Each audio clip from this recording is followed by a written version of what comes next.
Dang it. That was awesome. That's America, right? American traditions. Hello, rural America. Woo!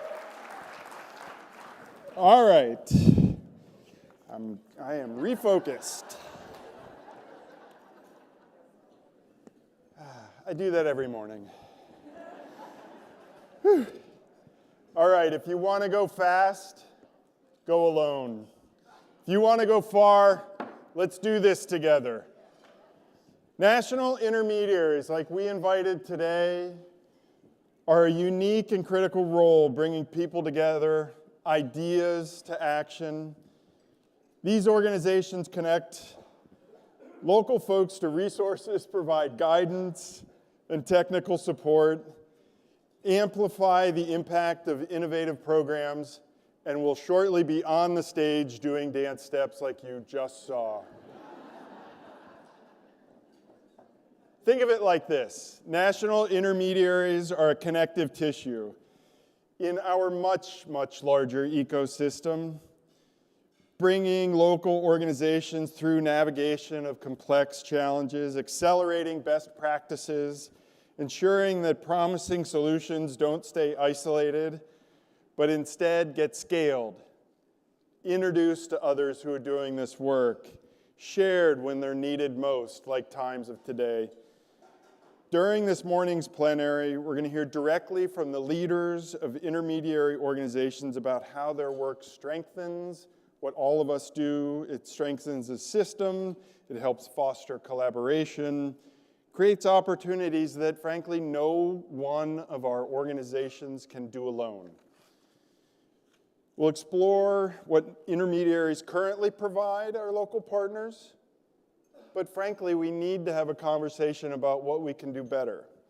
We're going to talk about ways intermediaries work together across our organizations, across sectors we work with, to change the outcomes for the communities we serve, and most importantly for this conference, how can intermediaries best tune what they do to serve the smallest, most rural communities facing the deepest challenges our nation has to offer? Our goal by the end of the session is to have a clearer sense of why national intermediation matters, and ideas for strengthening our service for you, the local practitioner, developing affordable housing and serving the rural families who need it. A point of privilege, before I introduce our panel, I want to acknowledge a table of folks up front here whose commitment in thinking about this certainly didn't start today. These are leaders of the rural work for every one of the organizations you're going to see here in our plenary session today. They're at Enterprise, Habitat, HAC, LISC, and NeighborWorks, the national intermediaries to which I refer. And this group of folks has been meeting regularly for a couple of years now in preparation for conversations just like this, finding ways to partner, streamline, advocate for the communities we serve. They deserve an immense amount of credit for working to strengthen our entire field of rural development and getting the national groups better aligned at what we do. I would like you to please join me in acknowledging NeighborWorks Sarah Carr, Enterprise Robin Wolf, Rural LISC's Nadia Villagrán, Habitat, Audrey Johnson was double booked, all right, so they're showing us all up. They're super busy this morning, but she's been a core part of our group since the beginning. And of course, HAC Shontaria Charleston. All right. Thank you, guys. It's been great work. All right, so let's meet our panel. I guess you guys, I don't know how this is supposed to work, but come on up. First up, Marietta Rodriguez, President and CEO of NeighborWorks America. Marietta leads a network of nearly 250 nonprofits, strengthening affordable housing, community development, and financial wellness. Marietta, as some of you may know, started this as a first-time home buyer who's actually benefiting from the very program she manages now. She knows this work from both sides of the table. Under her leadership, NeighborWorks has managed over $300 million in down payment assistance, helping nearly 18,000 new homeowners, driving innovation in homeownership practices across the nation. Marietta, thanks for your leadership. It's fantastic to work with you. Next up, Sean Donovan. Come on up, Sean. CEO of Enterprise Community Partners. Many of you know Sean from his time as Secretary at HUD, steering the nation through, foreclosure crisis. Seems to weigh on people's minds. We were also rebuilding from Hurricanes Sandy and Katrina, advancing fair housing in a way that historically had never been tried, cutting veterans' homelessness in half. And then Sean, of course, stepped on and worked as the director of the Office of Management and Budget, OMB. It's the office the president relies on for every major issue to run it through, be it administrative. I hear you. I love it. Me too. OMB gets people to yell. So they work on the budgets, the legislation, the regulations, all the government-wide action and management priorities. So I really feel that our friend Sean is one of those rare leaders who can mix administrative and management skills with deep policy insight into where we're going as a nation. Today at Enterprise, he's involved with a staff that's financing affordable housing, supporting community development across the country, and doing it in partnership with local leaders, including a growing practice in rural parts of the country that we're all thrilled to see. Sean, thanks for all you bring to this work. Thank you. And Jonathan Reckford, CEO of Habitat for Humanity International. Since 2005, Jonathan has led a global network that helps more than, okay guys, you're gonna have to suffer through this, 3 million people annually. They're working around the globe, housing folks in need. They are rehabilitating houses, defining our industry, preserving homes for individual families. Habitat has shown us all what an actual hand up looks like in practice, with families investing their labor, making affordable payments, building homes alongside their neighbors in a way that builds community as well. It's a model that I know all of us recognize honors the dignity and creates the community that's needed to have a strong and vibrant place to live. I've had the pleasure of hearing Jonathan talk about following his faith and his heart to leave corporate leadership, Marriott, Best Buy, Disney, I'm sure the list is longer. He joined Habitat for the chance to help millions of families build stability and wealth through homeownership.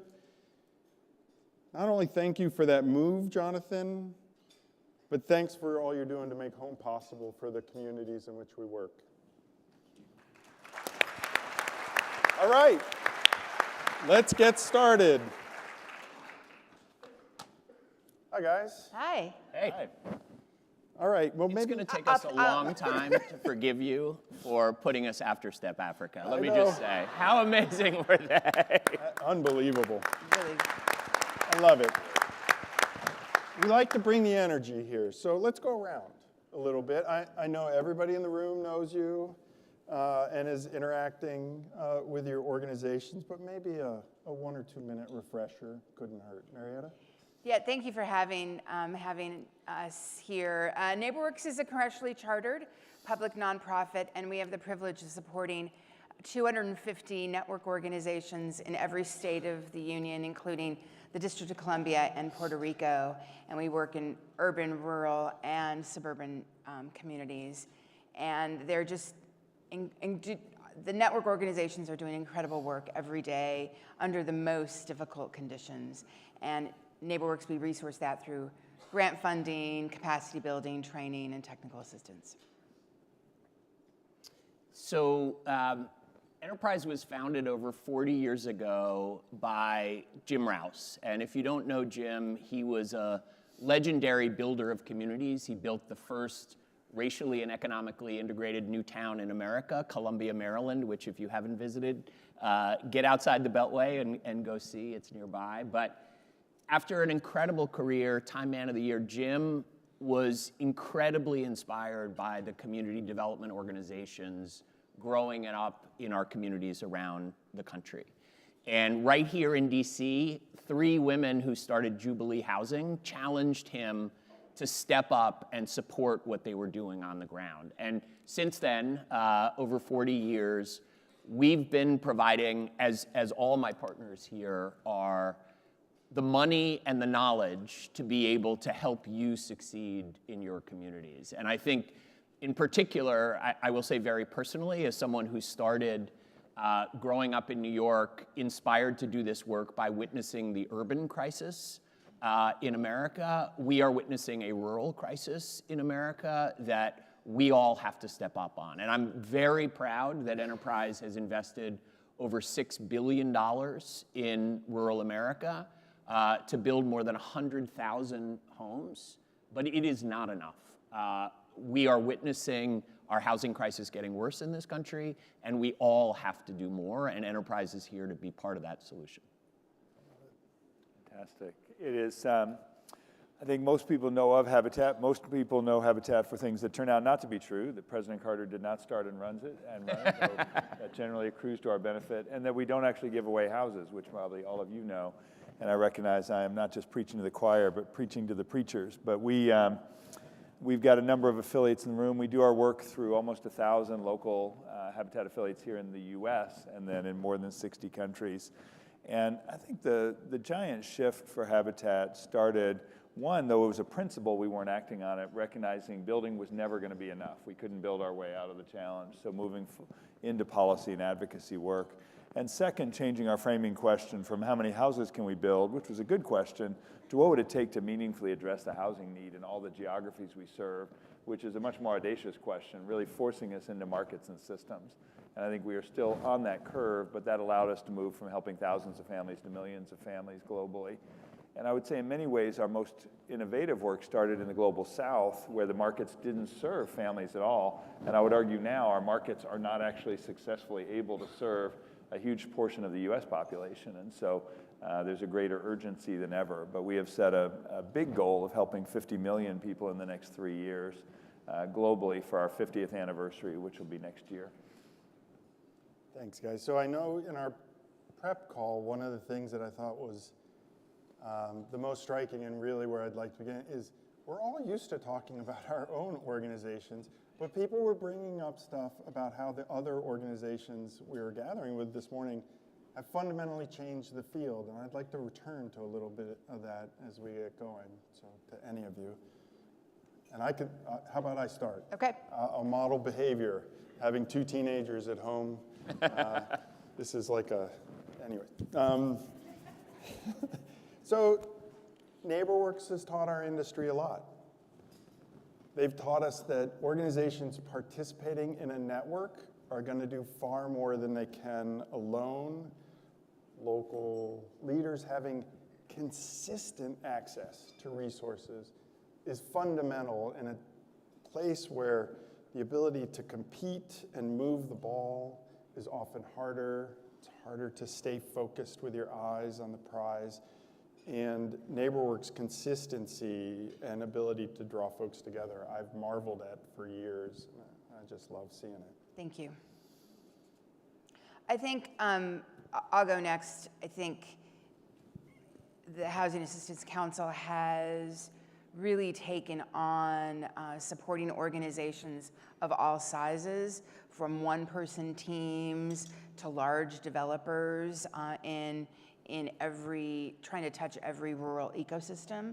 And I think that's a lesson of, size and response really matters. I think Habitat has taught us that the power of volunteerism to embrace the work that may benefit not me, but my neighbor, can be incredibly inspiring and can move attitudes and hopefully systems to really think of those who are less fortunate or in need of assistance, and have made it okay to ask for the assistance. It's not shrouded in any sort of shame.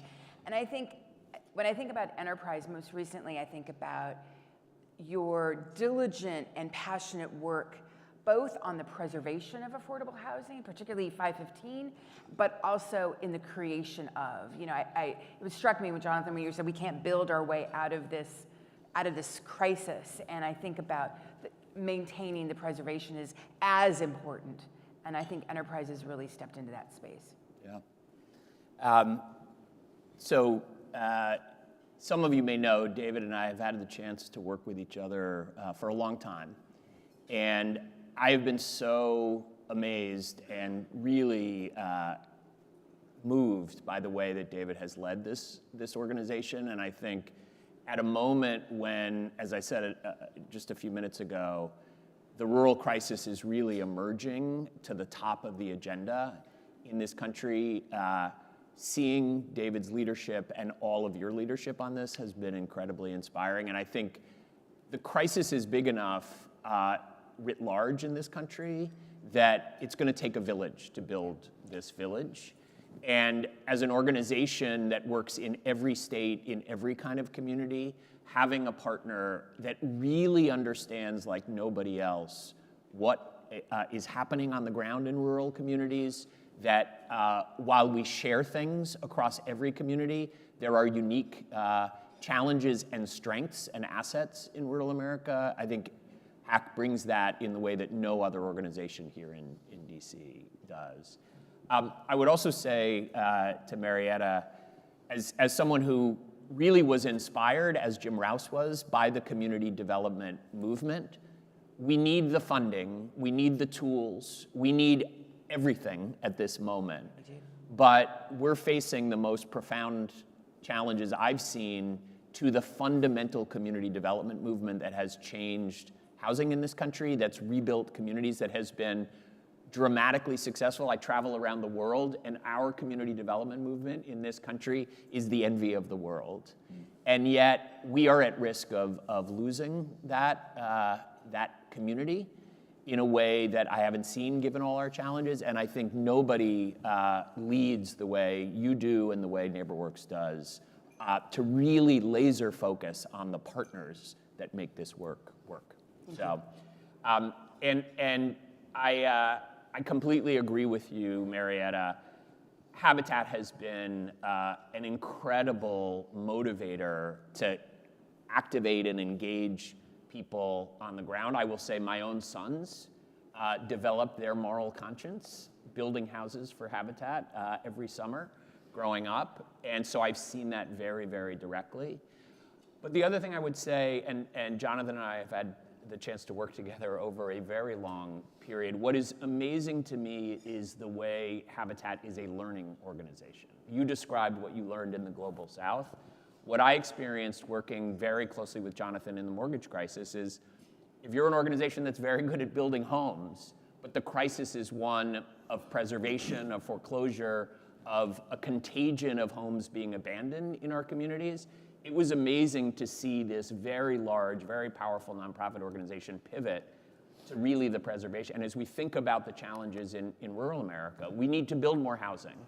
But you all know that rural counties are the most persistent poverty counties and often losing population rather than gaining it. And the challenge is really preserving the housing that we have. And so to see the way that Habitat has continued to evolve and learn and become the organization that we need at the moment, for me, is one of the most powerful things in your leadership. So thank you. Thank you. It is, you know, I think when I joined Habitat a million years ago, we had a reputation of, everyone liked us, but we kind of did our thing by ourselves. And one of the, you know, the reframes we talked about is, could we be a partner in Catalyst? Because when I talk about, I think we collectively can build a ton of housing. Habitat by itself could never build enough housing to solve it. And I look across, and one of my newer axioms is the only thing worse than partnering is not partnering. So partnering is slower, it's hard, it's work. but it's the only way we're going to solve complex issues. And that means partnering with the public and private sector, but it also means partnering together. And I do think historically nonprofits, because of stress over resources, sometimes would not lean in. And I've seen that really change. And with all of our organizations, I think about how many of our affiliates and partner families, home buying families, have been trained through NeighborWorks. I think about how much collaboration has been both on advocacy, where I think we've all come together much more strongly, and on the ground, building local partnerships to get leverage. We had a very recent example where we saw a gap for our affiliates and other housing nonprofits for money for property acquisition, and that the private sector was swooping in and being able to buy property much faster. So we raised a fund, and then we had an open competition. I was delighted Enterprise is running the fund for us. And I think there are all these increasingly interwoven places, and then certainly we are locking arms, I think, at the federal level kind of consistently, but that actually also needs to be happening at local and state level, and we need to do more of it. And so we are honored to be with all of you, but honored to work with our friends. I'm struck that all of those stories and the way we describe what we're doing is because we partner with folks on the ground. When you talk about that, you're talking about what the Habitat groups who are here today are doing, or the NeighborWorks organizations, folks who have worked with Enterprise are able to accomplish it. So we're lucky people, right? To be able to talk about the immense success and move that this group of folks has had. We do it in rural places. And all four of our organizations do that work in ways that we hope serve rural small towns, tribal areas. It's our sole focus, but you guys and your extraordinary rural staff are doing it. So I'd love to turn a little bit, just for our focus today, to talk about your experience working with your local rural partners. Yeah, I would say one, often in our network, the big urban chapters, they have more access to resources, there's more private capital, more corporate jobs, other pieces, so they get attention. But when we look at a per capita impact, a lot of our rural affiliates are actually our highest producing affiliates. And I think we often need to make sure how we sort of count the right way. And as Sean said, I mean, we all know the rural housing crisis is a little more invisible.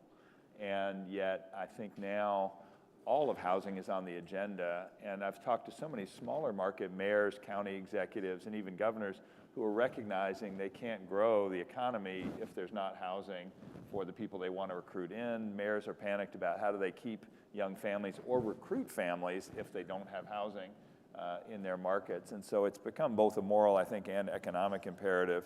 And what we're seeing is quite a mix, because they're very low income rural contexts, and then they're also high income rural contexts, and they both have housing crises.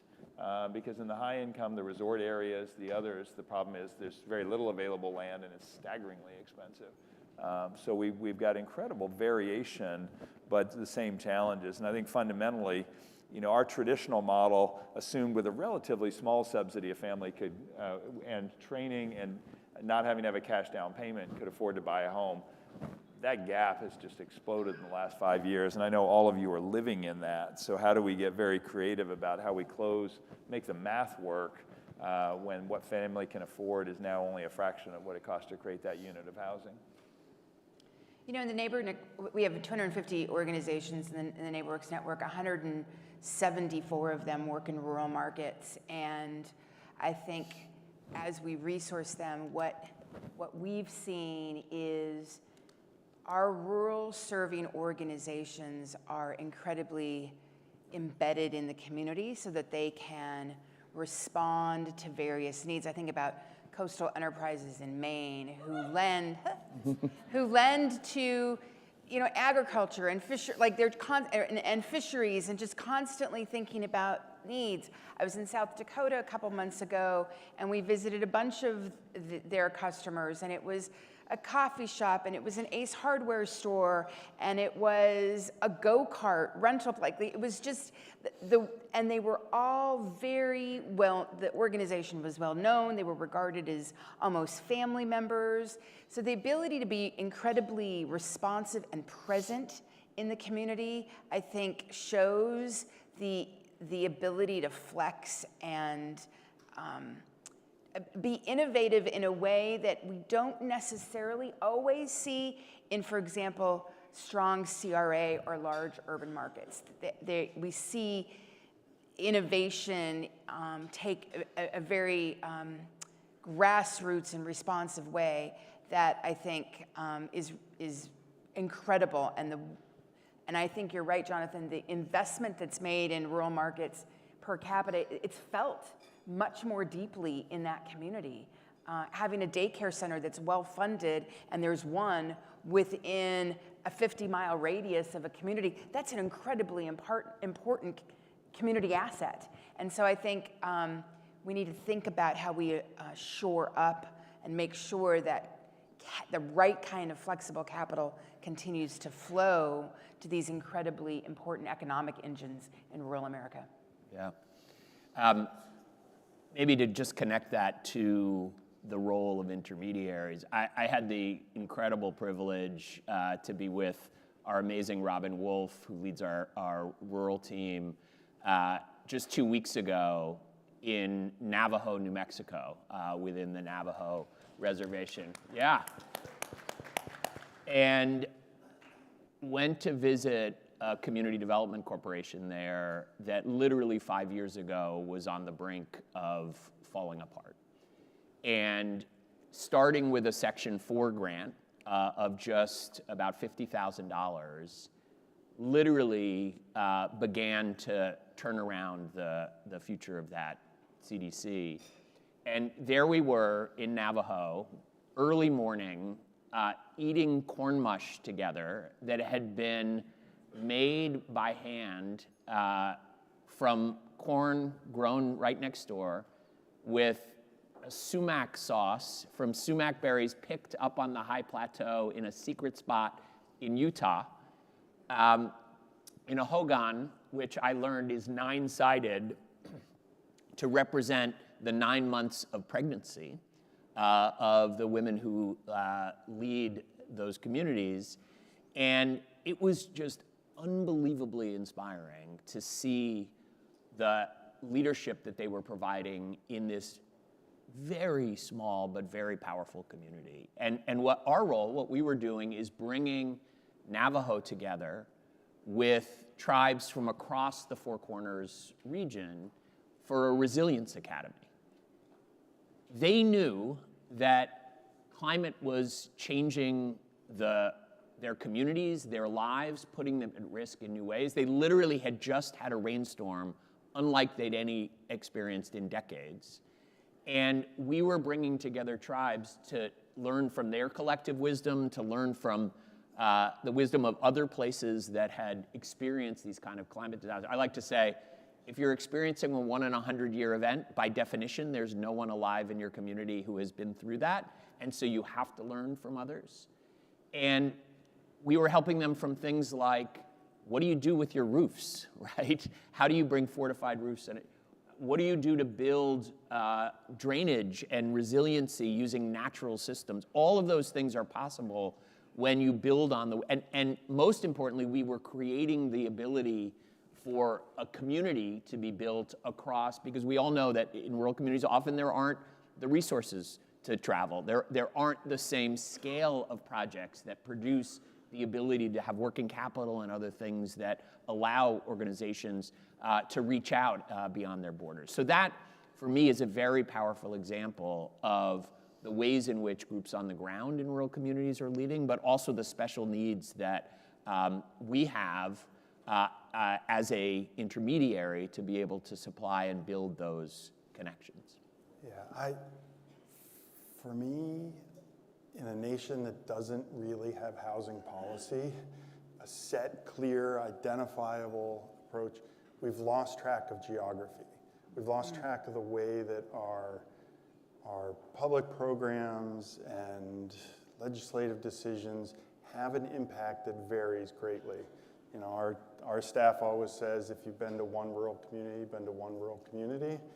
and it shows up in ways that we have a lot of public policy in place that wants to deal at the scale and volume that Sean, you were just mentioning, that wants to be able to move, let's do the most units, right, Jonathan? Like that was the mantra for so long. And that's not in service to the kinds of organizations that we're working with who have to wear those many hats, who have to be able to do it. The undergirding structure of our housing world, the Fannies and the Freddies and the tax credits and things are operating at a scale that just doesn't fit for a lot of the communities. And so the way your organizations and ours show up with some of that expertise, I think is an extraordinarily important thing that can be a little hard to convince folks to fund and move along, but continues to be something that's desperately needed. The Section 4 program you mentioned has fundamentally changed the landscape of American community development. And the SHOP program, which we use for self-help housing, has done that. Sean, you manage some of those budgets. They're like, you know, they're that much in a world of HUD, and I think decades and decades of that have accrued to the benefit of some geographies and not others. And I think folks here feel it in a way that we constantly hear now as we travel. So let's think about that a little bit, maybe as a group, about intermediation itself. It's like capacity building, right? I never have a great definition for it. It's hard to describe. Following Step Africa, it feels a little sleepy. No, but it is glue. It's things that hold a community together, that create platforms like this where all of us can benefit from meeting and knowing each other. Just a little bit of time talking about what you think of intermediation, how it's working, how we can start to do better, because we have to continue to improve. Jonathan? Yeah, I think, you know, we've thought a lot about, is there benefit of being part of something bigger? And I actually love that we are local everywhere, because housing is inherently local. And I just, huge thank you to all of you for doing the work. And it's hard work, and getting housing done is really tough. And so I think that when you think about why it's beneficial to be part of a larger organization or intermediary, multiple things. One, I think learning, David already talked about, there's a chance to learn from your peers and have a more efficient way of, you know, sometimes the risk is a unique idea that is not replicable gets replicated because it's a local hero, but no one else could actually pull that off. Or a great idea never gets syndicated or replicated because we don't find out about it. I think there's brand power, and there's part of being a collective that creates trust and credibility, and that obviously can lead to resources. There's an ability to access national funds or raise money in ways that be very tough for a local organization, but that we're able to do. And I think a huge one is advocacy, and we really have to have strong advocacy at the local level, at the state level, and the federal level. And if you have intermediaries or partnerships, it's easier to do the state and the federal pieces. And I would say even at local, we need to be in coalitions and more than ever. But I do think there's power in the collective, and we've certainly seen that over time. If you think about it, Habitat was really formed to be a grassroots movement, and slowly then became an organization. So there was pain in that transition, but also it's a chance to get leverage. The other thing I would say that we have not done as good a job as we could is collectives purchasing, driving down costs, and some of you know, the learning of things like, you know, how do we think about modular? How do we think about manufactured housing? How do we think about technology changes? How do we think about resilience? There's a lot of sophisticated things that collectively we can work with the insurance industry in a way that one local organization can't. And I think that's where our collective power is important. Yeah. Maybe just to build on that, and take a very specific example.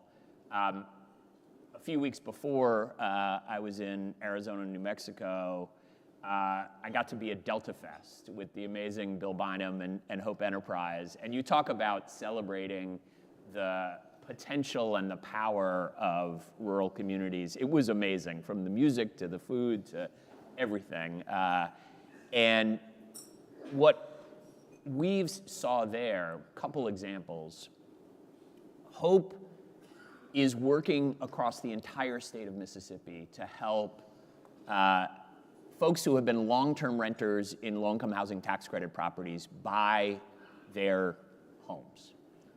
And they are literally, overnight, from the day before closing to the day after closing, building generational wealth for low-income Black renters that is completely life-changing.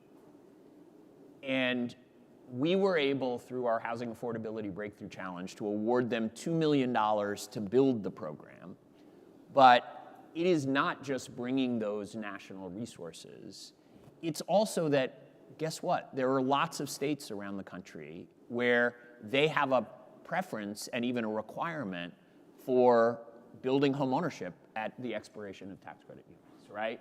So our role as an intermediary is to take that remarkable example, nurture it, incubate it, but also to spread it around the country. A different example is another winner on our Housing Affordability Breakthrough Challenge called Come Dream, Come Build, was building $125,000 three-bedroom houses through modular production, right, in the Colonias in Texas.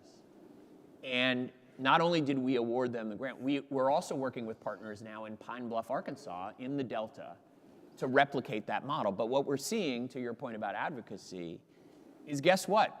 Texas has a state law that allows inspectors to come in, inspect that unit, and place it anywhere in the state. Arkansas doesn't have that legislation. It's not your job on the ground to figure out and build a statewide or even a national coalition for systems change, for policy change. That's where we can help, right? And so it's connecting your innovations on the ground, helping them grow, but also being able to, at a time when construction costs have gone up dramatically, and rural communities in particular have the hardest time getting access to labor, to materials, to other things. It is really a moment to think about, how do we change the game, right? How do we bring new innovation, build differently, lower costs? Because otherwise, we're never going to solve this crisis. So those are a few examples that I really see as the power of the way that intermediaries can change the game. I really, thank you. I really, Sean, appreciate particularly your call out to Come Dream, Come Build, and Hope and the Delta. They're both NeighborWorks organizations. Amen. And I mentioned that. And hack borrowers. And hack borrowers. And I'm sure And on my board. I'm sure partners Right. with Habitat. But here's the point I want to make about all of these examples that I think is a responsibility of intermediaries, and it's something we take very seriously. We invest not only in strategies that respond to community needs, but at NeighborWorks, we invest in the organizational infrastructure of those organizations so that they have the ability to innovate. And so we're there at times and investing in their infrastructure when they're not innovating, they're just operating, and they can rely on that. Like our relationship is not only with the community, but we have a responsibility of intermediaries to support that infrastructure in good times and in bad times, and they can rely on that. And I think that's our responsibility, and I think we all own that. I really think that the examples of replicating innovation are incredibly powerful. And that is also a responsibility to bring people together and replicate that. But we also, can aggregate capital. We can aggregate opportunities that a single organization maybe not aggregate relationships, where a single organization may not be able to access a relationship with Morgan Stanley or with a foundation, but the intermediary can play that broker. So I think those are the things that in addition to what Jonathan and Sean added, I think those are also the power of the intermediary. But I also think on the other side of it, it's the intermediary responsibility to do this, to have a conversation, to work together so that we're not tripping over each other, that we're bringing the power and the uniqueness of each of us into that community, particularly for rural communities where resources are so constrained and so needed. I haven't the first idea what our time frame is for this conversation. I thought we were I don't going know how till much noon. longer we have. I could do it. I got 5 minutes. All right. So I guess it's close up time to a little bit degree. Sorry about that. I could do it all day. And I'm really honored and thankful that the three of you came together and the way we work together and do this. You care deeply, and it shows. All right. So is there any talk, except for Sean, who can remember everything? The rest of us have our pieces of paper here. Any point you really wanted to get out before we go? And then maybe I can close up with a question. I would say we've got a unique moment right now. What is different now, the bad news is we have a housing crisis. The good news is it's on the agenda everywhere. And I think there's a moment at the local level, the state level, and the federal level to do some big things now, because now I would sometimes with some jadedness say, now that middle-class families' kids cannot afford to live in the communities they grew up in, they have discovered the housing crisis. And so I do think there's a political movement around change that we can do. And we have a group of state organizations as well as our national. And Sean and I have been talking about, I think there are big opportunities at the state level to change zoning, to increase financing. We're obviously all going to keep working at the federal level. But I would just say, be encouraged. I know the hill can be really high, but I do think there's a time I've never seen where everybody now wants to talk about housing. And that creates the space, I think, to do things that might not have been possible before. Absolutely, and given this is a breakfast-themed event, I have never had a year where, if it's possible, to feel like we're experiencing famine and feast at the same time, and we all know the famine part. It was the 2 pages you left out of your speech this morning, David. But to Jonathan's point, housing is the #1 economic issue in the country right now. And it's one of our top political issues nationally. And it's not the depth of the crisis, which is it's the deepest I've ever seen, but it's the breadth that is really changing the moment of opportunity. And so to build on that very specifically, right, we just saw a generational increase in the low-income housing tax credit this year. We have to come together and figure out how to make that work in rural communities. Fannie and Freddie just committed to doubling their tax credit purchases with a focus on rural communities. We are committed to making that real so that finally the tax credit works everywhere in America. We are absolutely committed. The road to housing bill that got through the Senate miraculously in a completely bipartisan way. We are within weeks of potentially getting it done in the NDAA bill through the House. And the Rural Housing Service Reform Act is a huge opportunity. We have 1.2 million units of federally assisted housing in rural America. That is the center of so many of your communities, and it is at risk. And this is a huge opportunity to save it, and for us to partner with you to really preserve every unit of that housing.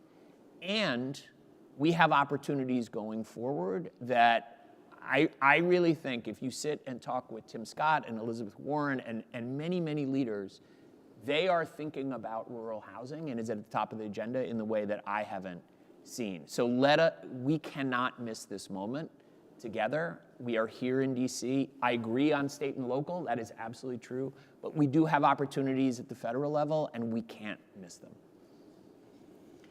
I would just add that I would agree 100%. Housing is having its moment right now, and I think it's our responsibility as intermediaries, as local groups, to tell the story of rural and how traditional funding sources, both federal, philanthropic, state, aren't necessarily a great fit and why they're not a great fit and why geography matters. We have to tell that story. We have to press for that change so that all communities can be served equally. It's not just about a race to the biggest number of units, but units that are really responsive to community need. And I think we have an opportunity when everyone's mind and eyes and ears are on housing. Yes, but how is the rural market different, and how can we really use this moment as a game changer for rural communities?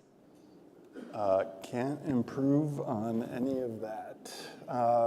Phenomenal. Let's close it there. Your commitment to the communities that are in the room and the groups that you're helping, phenomenal. The attention on rural and housing. Now is our moment. Thanks for being such great partners. Please join me in giving a round of applause. Are we going to step off the stage? Gingerly. Gingerly. It's not race to good prices. All right, so we're going to return to the high energy. Shontaria Charleston, HAC's Director of Training and Technical Assistance, puts this thing together. She's got a great team. They've all been leaning in for weeks and months. Terry, the floor is yours. Thank you. So good morning. As David said, I'm Shontaria Charleston, the Director of Training and Technical Assistance here at the Housing Assistance Council. And it's my pleasure to just wrap up this morning and get you guys off to your workshop sessions. But before I do that, what an amazing start to our opening plenary, to our conference. Let's give them a hand. Big round of applause to Marietta, Jonathan, Sean, and David for the wonderful conversation. Leaned right into the theme of what STEP Africa was doing here, showing how when we come together, with a purpose, one joint purpose, how we're able to make movement happen, that rhythm, so very powerful. I'm going to be really quick. I'm going to give you a few instructions here. As you walk out and exit the ballroom, you are going to find my amazing colleagues. They will have the Ask Me stickers on their name badges. They will help guide you to your workshop sessions. They will also help you download and navigate the conference app. Show of hands really quick. Who's downloaded the conference app? All right, perfect.